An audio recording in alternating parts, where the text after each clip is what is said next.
केजरीवाल भ्रष्ट नहीं है। मैंने केवल अपनी जिंदगी में ईमानदारी कमाई है।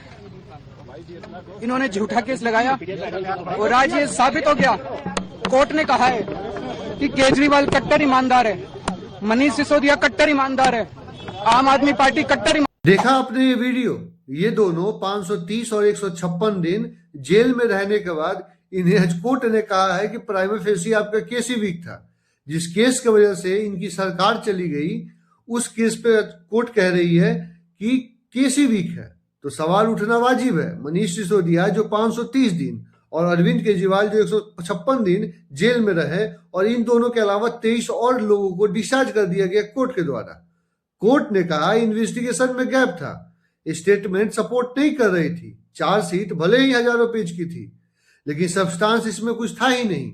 ये वही कोर्ट है जो इन्हें बेल तक देने के लिए रेडी नहीं थी। तो सवाल सिंपल है, अगर केस इतना ही वीक था तो अरेस्ट इतना स्ट्रांग क्यों था? बेल तक क्यों नहीं मिल रही थी इन्हें? सीबीआई और ईडी जैसे एजेंसी का काम होता है न्यूट्रल इन्वेस्टिगेशन। उनका काम पॉलिटिक्स नहीं है, प्रूफ होता है। उनका काम हेडलाइन बनाना नहीं है, कन्विक्शन सिक्योर करना होता है।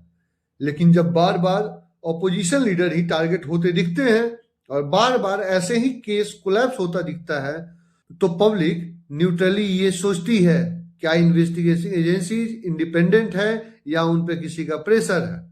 अगर इन्वेस्टिगेशन में फ्लॉ था तो अकाउंटेबिलिटी भी होनी चाहिए, क्योंकि जेल सिर्फ एक बिल्डिंग नहीं है।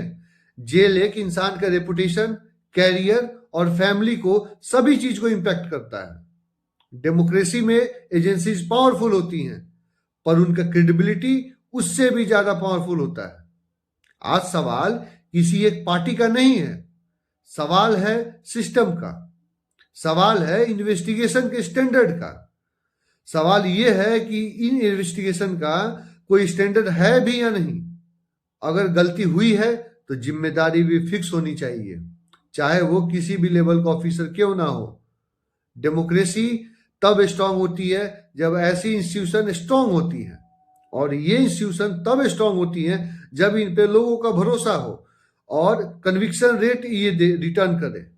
जिस तरह का रवैया इन सेंट्रल एजेंसीज का है, वो दिन दूर नहीं है कि आम जनता का इन पे से विश्वास खत्म हो जाएगा और इनकी क्रेडिबिलिटी जीरो बनकर हो जाएगी।